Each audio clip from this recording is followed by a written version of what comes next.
Early in Ted Bundy's serial killing spree, police released the details that they knew about the suspect so far. They showed a sketch of him, they said his name was Ted, and they said he drove a light brown Volkswagen Beetle. So naturally, several people who knew Bundy, including his girlfriend at the time, told police the person they were looking for was likely Ted Bundy. Despite at least 4 different tips coming in, the police never investigated him. He went on to abduct and kill at least a dozen more victims before he was ever brought to justice. So why wasn't this very credible tip or string of tips ever investigated? The reason is that it was buried amongst hundreds of other tips flooding into the police department from everyone from crackpots to psychics to well-meaning do-gooders. Tragically, this is a very common occurrence. A crucial tip that will break a case early on is just completely ignored. That's why, when Jaden told me the first credible tip had come in for the Adea Shabani disappearance, I thought that this could be our Ted Bundy moment.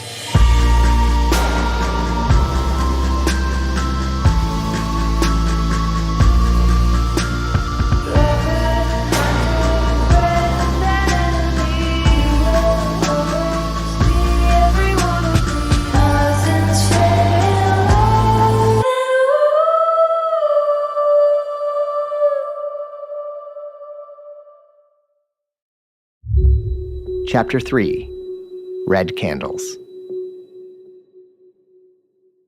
Just wanted to give you an update. Just got a call from Angel.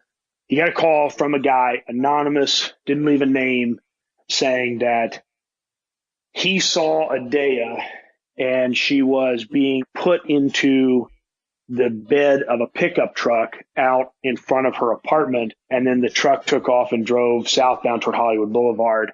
He gives us a description of the truck, and he even has the plate number. We ran the plate. It's Adea's on-again, off-again boyfriend. His name, Jaden tells me, is Chris Spots.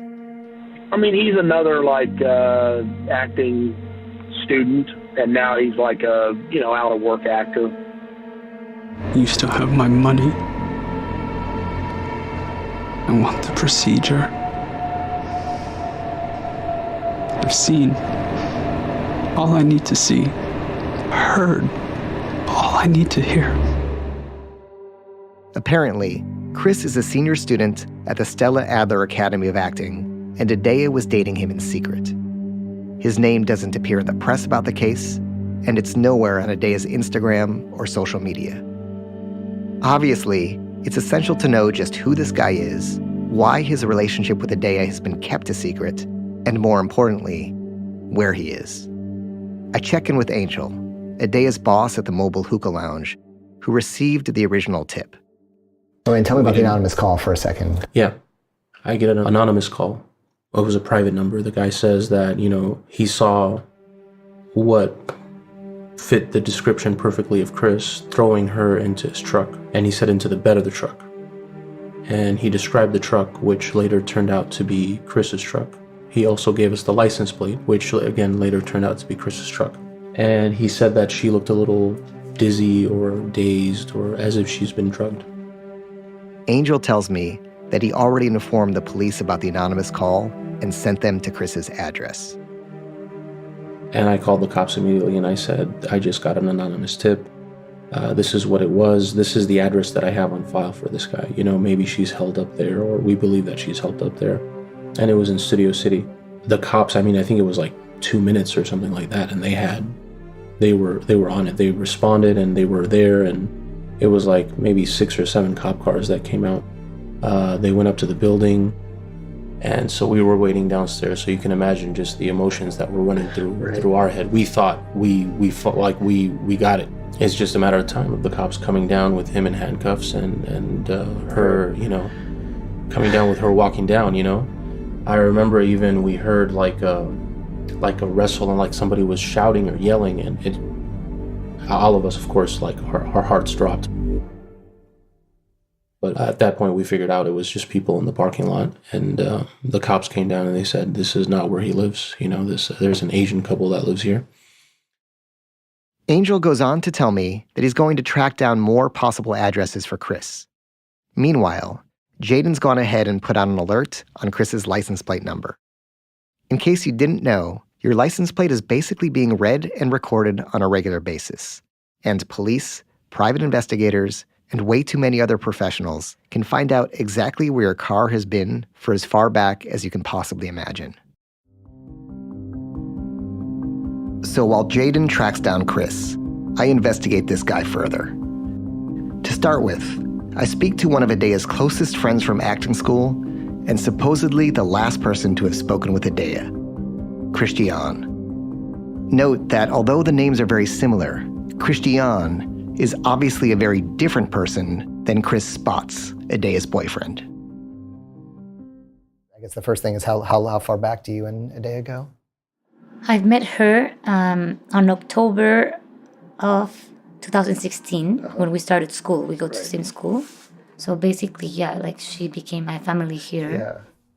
Was Chris there then or no? Chris, at the acting school? In the acting school, he was a student before. Like he had graduated before we started, I think. I'm not sure about his timeline there. And I didn't meet him until we did a class together. There was Shakespeare. That's where they worked together for the first time and where everything started. She started feeling like, oh my God, this guy is interesting. He's so knowledgeable. He's a good actor. I never saw anything of that in him. I don't know. I like people that's transparent, that is, and I hung out with him a few times. I talked to him. Everything's fine. He's nice. But then he was engaged.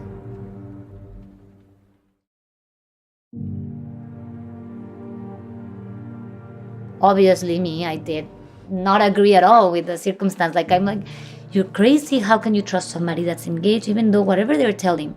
She said it like, you know how I like drama. And I'm like, yeah, but it's too dramatic. It's too much. I don't even know if she really was telling me the truth, because the last time on Tuesday when we talked, I told her, stop telling me things. You know, I get very attached and I adore you and I don't want anything to go wrong, but you're not listening to me, so I'm done. Emma, Adea's old friend from Macedonia who you met in episode 1, had more secrets and more recent information to share about Adea's relationship with Chris. So she told me that there is a guy from a school named Chris that is it's supposed to be her partner in a scene, and they start, practicing and exercising the scene before they went to the performance. They started seeing each other, and then she figured it out that he has a fiance. She's telling me, oh, he's gonna leave Mary. Mary is the name of the fiance. He's gonna leave Mary and go and come with me, and we're gonna start something. I even know that he proposed her hand, and they apply for a 2-bedroom apartment. So. Yeah, you said he proposed to her? Yes. When was that? December. Wow. She was wild. She was in Macedonia, then she came back, and she was ignoring him. She didn't want to continue in this game. So she just called me. And told me, hey, Emma, I have to tell you something. I'm very happy, but I don't know how to tell you. I'm like, tell me. And she said, he proposed me. And he said, the only way we can be together is to get married, and we have to move together. Speaking with Emma, it's clear why this relationship has been kept secret. Not only does Chris have a fiancée named Mary who's also in LA, but he had recently proposed to Adea. So he's living with one fiancée and cheating on her with Adea, who he has also promised to move in with. Clearly, this guy has gotten himself into a serious bind. One of the last times Christian spoke to Adea, she invited Adea to go to Mexico with her. This trip was for the very same weekend that Adea went missing. Maybe if Adea had actually taken this trip, we wouldn't be looking for her today. And then I invited her to Mexico. And on Friday morning, I text her, are you coming with me to Mexico? I'm leaving, and no sé qué. And then she's like, no, I fell asleep. And I asked, are you okay? Did you fix things with Chris? And she said, yeah. When the fiancé is not in the picture, we're all lovey-dovey. Like, yeah, everything's fine. Oh, okay, that's perfect. But we were here, and she told me, I might go to Sacramento. And I'm like, with why? Like, because I thought everything was done. Yeah, if everything works out, I might go with him to the funeral. And I even remember thinking, like, this woman, man, she's crazy, And she did say Sacramento. She did say, I knew that she had to go to Sacramento, and she did mention that she was going to go probably to the funeral of his uncle. So that appears to solve one mystery. Adea's last text asking where she can get red candles. Adea may have wanted them for the funeral of Chris's uncle in Sacramento. What's strange, though, is that this is the first time anyone's mentioned that Adea had any plans for the weekend. It's also the first time I've heard about Sacramento and this funeral. And as far as I know, no one's been searching for Adea outside of Southern California, or even looking into this. It feels like so much about Adea is either being hidden for some reason or just not looked into, that it's hurting the search for her.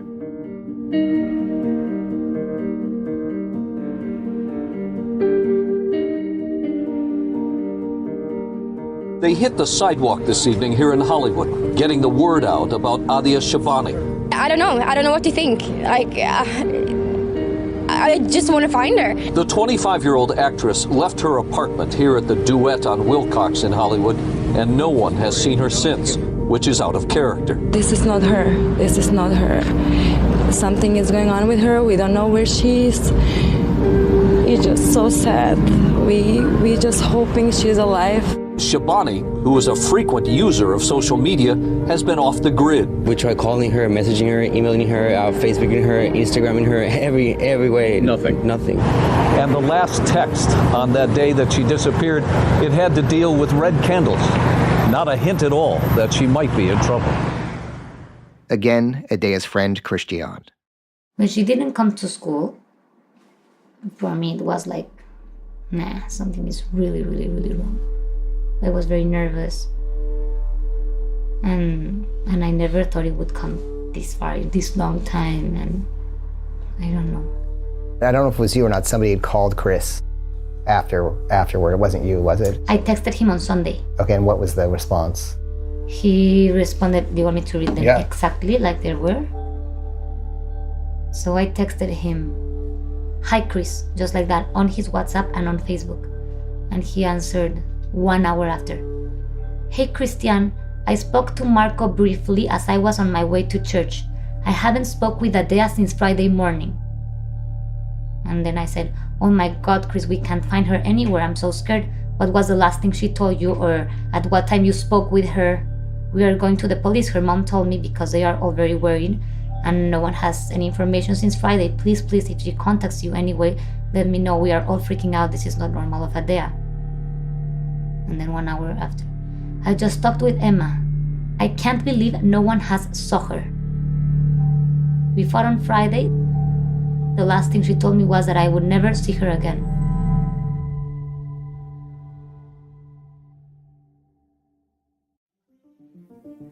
To Live and Die in LA will return right after this break. Robinhood is an investing app that lets you buy and sell stocks, ETFs, options, and cryptos, all commission-free. While other brokerages charge up to $10 for every trade, Robinhood doesn't charge any commission fees, so you can trade stocks and keep all your profits. Plus, there's no account minimum deposit needed to get started, so you can start investing at any level. The simple, intuitive design of Robinhood makes investing easy for newcomers and experts alike. View easy-to-understand charts and market data, and place a trade in just 4 taps on your smartphone. You could also view stock collections, such as 100 Most Popular. With Robinhood, you can learn how to invest in the market as you build your portfolio, discover new stocks, track your favorite companies, and get custom notifications for price movements so you never miss the right moment to invest. Robinhood is giving listeners of To Live and Die in LA a free stock like Apple, Ford, or Sprint to help you build your portfolio. Sign up at angels.robinhood.com.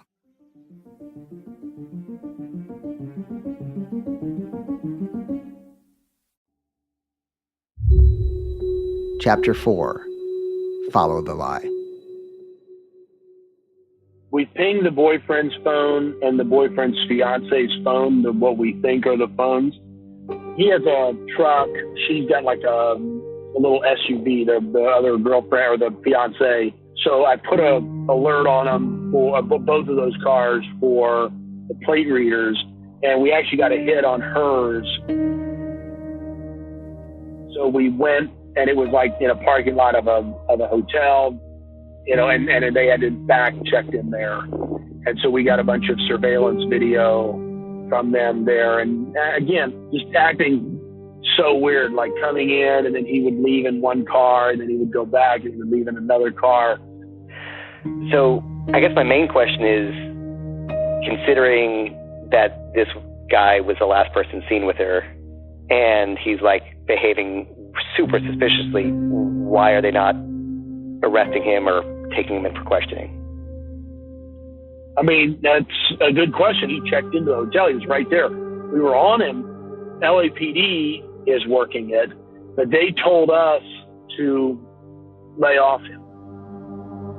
I mean, we could have either put surveillance on him right there. We could have talked to him, whatever, but they kind of said, hey, you know, leave him alone. You know me, at this point, I'm like trying to help. Though the police told Jaden they had everything handled, Angel had no intention of stopping his pursuit of Chris. Since I'd last spoken to Angel, he'd actually doubled his efforts to find Chris. So yeah, all of my staff were on it. Everybody was researching and doing whatever they can do. I mean, we were trying to find hackers. We were trying to get us something that we can find this girl. We found out his third possible location. It's not like any of us know what to do in this case scenario.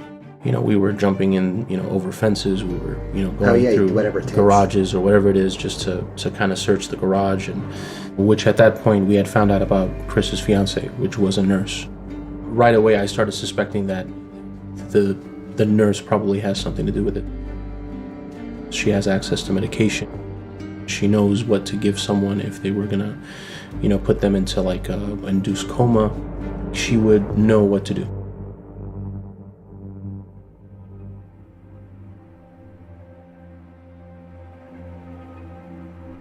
This is a really disturbing theory, implicating Chris Spots and now his fiancée.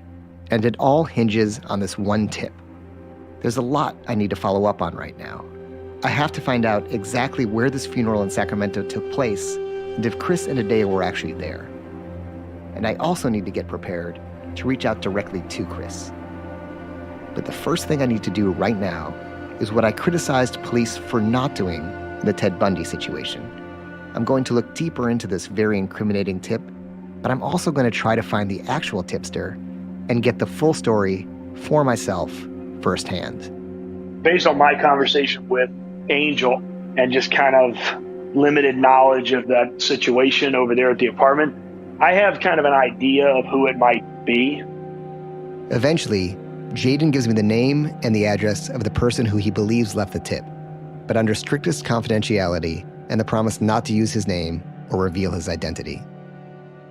An hour later, I'm outside the apartment building where the tipster lives, sitting in my car and waiting for him to come outside. Are we rolling? Yeah. Hey guys, is one of you by the way? That's him. Oh, cool. Hey. Right there. Oh, hey, man. Really? I'm doing a podcast about the Adea, the girl who went missing. Oh, okay. Yeah, and I know you would call in a tip, but I just wanted to kind of verify it for the story if you had a second, if that's okay. I don't need to use your name, by the way. Is that okay? I know you didn't want to be named, if that's okay. This is Alex, who works with me. I don't know if I was possibly the last one that maybe seen her leave, but yeah. He seems very nervous to speak. So I reassure him, and he says he'll be back in 20 minutes. I assume that he's just giving me a line and he's not going to come back at all. But eventually he returns and he pulls me into a parking garage. As he looks around nervously, he talks about everything he saw. I'll try to repeat everything he says so you won't hear his voice much here, but it's very surprising. Well, she gets in the truck and all you know is you see them leaving. She's in the bed of the truck and it looks not like she's messed up or on drugs. She's scared. She's scared of someone else who's not in the truck, and she's hiding, like she's sneaking out, so she's not seen. I'll tell you the story that they told me. The story they told me was that you had seen her drugged, getting forced into a car. And then you wrote down the license plate number. So you never wrote down a license plate number? No. Unbelievable. It's unbelievable that even the private investigator told me the story I just told you.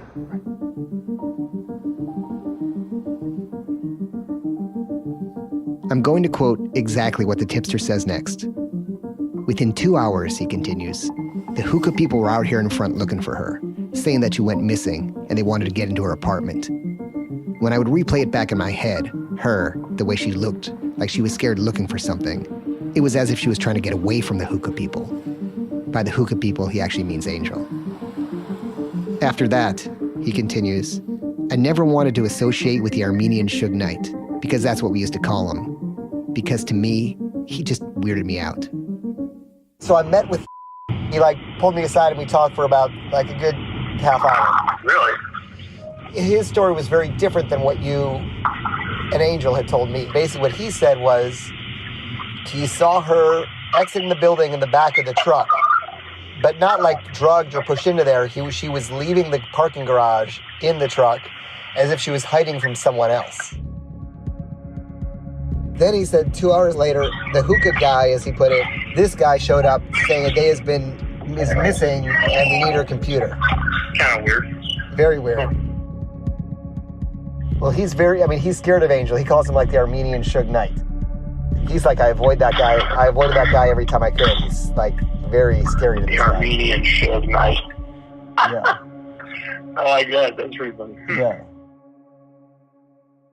Look, I've always, for better or worse, I've always thought that Angel was weird, but that's obviously, very weird.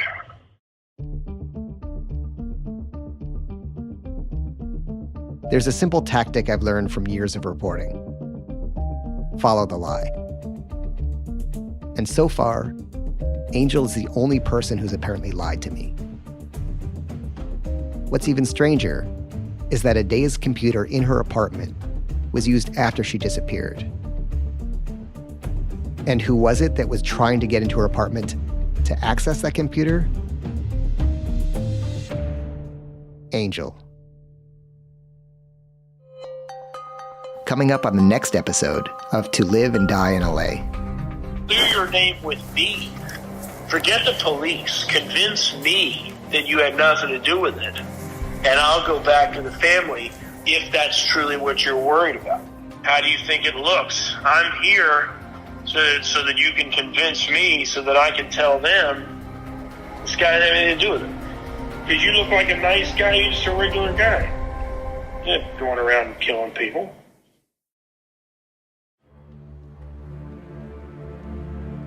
To Live and Die in LA has been a production of Tenderfoot TV and me, Neil Strauss, in conjunction with Cadence 13. The executive producers of this podcast are myself, Donald Albright, and Payne Lindsay, along with producers Alex Vespestead and Mike Rooney. Because this is an open case, anything you know about Adea Shabani or anyone mentioned in this podcast, we want to know. Please email us at livediela@tenderfoot.tv or call us at 213-204-2073. The music and score that you've heard in this podcast is by Makeup and Vanity Set. Our theme song is Love and War by Flurry, and our show art and design are by Trevor Eiler. You can follow us on social media at LiveDieLAPod, or you can find our website with bonus content at livediela.com.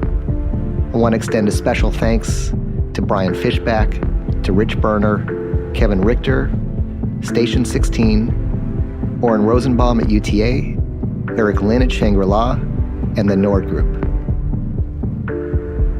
It helps a lot when you subscribe, rate, and review the podcasts that you enjoy and listen to. Our hope is to expose these stories so the missing can be found and so the perpetrators can be prosecuted to the fullest extent of the law. Thank you for listening and for your support.